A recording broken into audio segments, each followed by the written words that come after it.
Kita ke informasi selanjutnya, pemirsa. Komisi Pemberantasan Korupsi atau KPK mengungkap peran Sekjen PDI Perjuangan Hasto Kristianto dalam kasus suap Komisioner Komisi Pemilihan Umum atau KPU Wahyu Setiawan. Hasto diduga turut andil menyuap Wahyu Setiawan untuk memuluskan langkah Harun Masiku menjadi anggota DPR.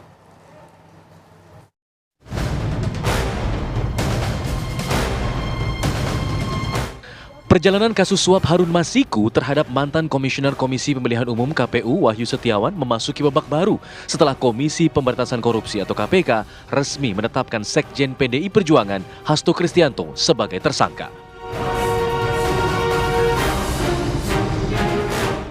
Pengusutan kasus Harun Masiku sempat mandek setelah politikus PDI Perjuangan itu kabur dari operasi tangkap tangan KPK pada Januari 2020 silam. Harun sempat dikabarkan melarikan diri ke Kamboja, lalu kembali ke Indonesia, namun hingga saat ini keberadaannya masih misterius. Kasus yang menyeret nama Hasto Kristianto terjadi pada November 2019 lalu. Hasto disebut berupaya meloloskan Harun Masiku untuk menduduki posisi anggota legislatif melalui mekanisme pergantian antar waktu atau PAW. Harun berminat menggantikan posisi Nazarudin Kimas yang meninggal dunia, namun terganjal aturan karena perolehan suara Harun pada pemilu 2019 jauh di bawah rekan separtainya Rizky Aprilia. Setelah lobi-lobi internal gagal, Hasto pun diduga menyuap Wahyu Setiawan yang ketika itu berstatus komisioner KPU. Berdasarkan hasil penyidikan, Hasto diduga berperan aktif mulai dari perencanaan hingga penyerahan uang suap kepada Wahyu Setiawan. Uang haram itu diserahkan kepada Wahyu Setiawan melalui orang dekat Hasto, Saiful Bahri. Selain terlibat dalam penyuapan, KPK juga menetapkan Hasto sebagai tersangka kasus perintangan penyidikan. Ketua KPK Setio Budianto menyatakan Hasto adalah sosok yang memerintahkan Harun Masiku untuk merendam ponselnya ke dalam air dan segera melarikan diri. Bahwa pada tanggal 8 Januari 2020 pada saat proses tangkap tangan oleh KPK, Saudara HK memerintahkan salah satu pegawainya di Jalan Sultan Syahrir yang biasa digunakan sebagai kantor untuk menelpon kepada HM dan memerintahkan supaya merendam HP dalam air dan segera melarikan diri.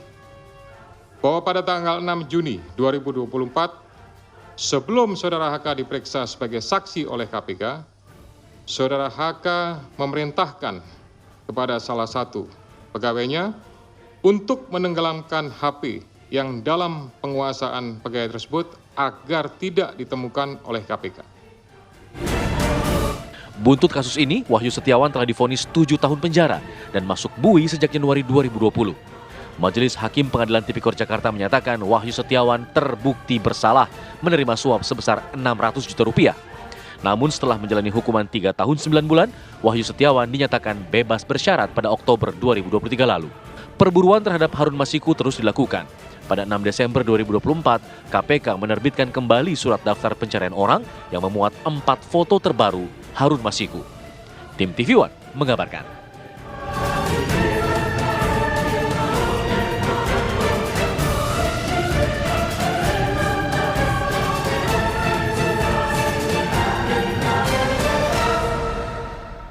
Tim hukum DPP PDI Perjuangan menyebut penetapan Sekjen PDIP Hasto Kristianto sebagai tersangka bernuansa politis. KPK didesak untuk segera melimpahkan kasus ini ke pengadilan untuk membantah tudingan adanya anggapan politisasi.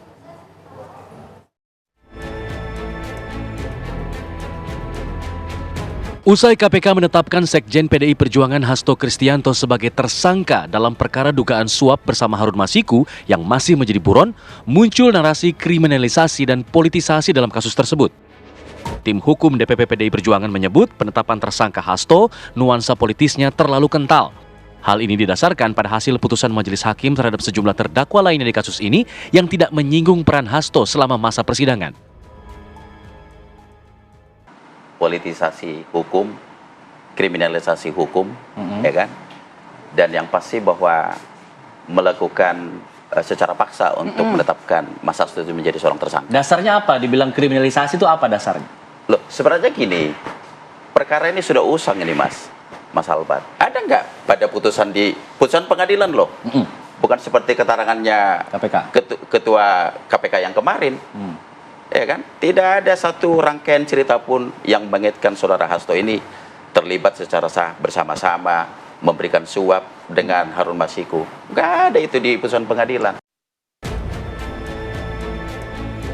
Yohanes juga menyebut indikasi kriminalisasi sudah terlihat sejak ancaman terhadap Hasto datang dari pihak-pihak yang memiliki kekuatan politis. Jujur aja kan kita kaget lah ya dengan situasi Mas Hasto dijadikan tersangka. Tadi yang seperti yang saya jelaskan bahwa memang ini sungguh dipaksakan keadaannya. Nah, jadi kalau menyangkut seperti yang disampaikan oleh Ibu Ketua Umum tadi yang Mas Alfat bilang, Mas Hasto itu sudah berapa kali dia datangin, Mas? Didatangi oleh? Loh, seseorang untuk berhenti mengkritik Siapa tuh? pemerintahan. Seseorang itu? Oh, jadi ancaman ya? Saya nggak boleh sebutkan. Sebelumnya sudah ada ancaman. Sudah ada gitu. ancaman. Nggak boleh Mas Hasto itu datang ke Sumut, ke Pilkada. Meski begitu, Komisi Pemberantasan Korupsi (KPK) disebut berhak menentukan status hukum seseorang menjadi tersangka jika penyidik memiliki bukti baru di luar persidangan yang telah berjalan. KPK pun didesak untuk segera melimpahkan kasus ini ke pengadilan untuk membantah tudingan adanya anggapan politisasi. Kita bisa melihat bahwa kasus korupsi ini kan kadaluarsanya juga lama ya. Artinya sampai saat ini memang belum kadaluarsa. Meskipun di persidangan tidak disebutkan ada yang mengaitkan ke Pak Hasto. Itulah yang menarik ya, bahwa KPK kan sudah menemukan bukti baru ya. Artinya tidak harus kita termaktub dengan apa yang ada di pengadilan ataupun vonis dari tersangka yang lain yang sudah ingkrah. Bahkan kita baru tahu ternyata sudah bebas bersyarat gitu ya. Artinya bahwa ketika ada bukti baru dan memang itu adalah bukti yang ditemukan dan fakta setelah pasca ingkrah dari kasus tersangka yang lain, menurut saya sih tidak jadi masalah ya. Saya pikir ketika pun ada opini ini adalah semacam politisasi dan sebagainya, itu wajar. KPK kan juga sebelumnya pernah menangani ketua umum partai, sekjen partai. Nah, bagi saya yang paling penting adalah agar apakah tuduhan-tuduhan seperti ini tidak terbukti adalah dengan cara ya untuk segera melimpahkannya ke pengadilan, karena di situ akan bisa dilihat oleh masyarakat benarkah tuduhan-tuduhan KPK seperti itu. Sebelumnya, Ketua Umum Partai Demokrasi Indonesia Perjuangan, Megawati Soekarnoputri telah beberapa kali menunjukkan reaksi keras kala membahas soal KPK yang sedang menangani kasus Harun Masiku yang melibatkan Sekjen PDIP Hasto Kristianto. Dalam sebuah acara, Megawati bahkan mengatakan akan mendatangi KPK jika Sekjen PDI Perjuangan Hasto Kristianto ditangkap dan ditahan KPK. Meski ramai dipersepsikan rencana datangnya Mega ke KPK nanti dikhawatirkan sebagai bentuk intervensi, namun pengamat politik UIN Syarif Hidayatullah Jakarta, Adi Prayitno, justru melihat Mega kini tidak lagi memiliki wewenang di pemerintahan sehingga dinilai tak bisa mengintervensi kasus hukum. KPK dinilai akan berhadapan dengan rasa kepercayaan publik jika menyimpan motif politis di balik penetapan tersangka Hasto Kristianto. Pertama, sepertinya pernyataan Megawati itu harus diletakkan dalam konteks jangan menggunakan hukum sebagai alat untuk menggebuk seseorang. Katakan bahwa ada persoalan hukum ya, itu di atas segala-galanya, harus dilepaskan dari konteks politik. Nah, yang kedua, ya nggak masalah, paling ingin bertanya apa yang kemudian membuat Pak Hasto jadi tersangka, siapa kemudian penyidiknya, ngobrol. Kalau disebut mengintervensi ya harus diakui PDIP hari ini bukan siapa-siapa. Megawati bukan presiden, bukan pejabat yang saya kira banyak orang yang juga tidak mau berkawan dengan PDIP belakangan ini. Setelah kalah dengan Pilpres ya, bisa dicek di Pilkada juga dikeroyok. Ini yang kemudian menyebutkan bahwa sehebat apapun berkilah KPK, kemudian kepolisian, kejaksaan, dan penegak hukum yang lain, kalau memang kasus hukum memang jauh lebih kuat muatan politisnya, orang nggak akan percaya. Kan itu aja intinya. Artinya apa? Hukum harus jadi panglima. Hilangkan intensi kepentingan-kepentingan politik apapun. Kini, publik akan menanti langkah apa yang akan diambil Ketua Umum PDI Perjuangan, Megawati Soekarnoputri, terhadap penetapan tersangka anak buahnya, Hasto Kristianto. Tim TV One mengabarkan.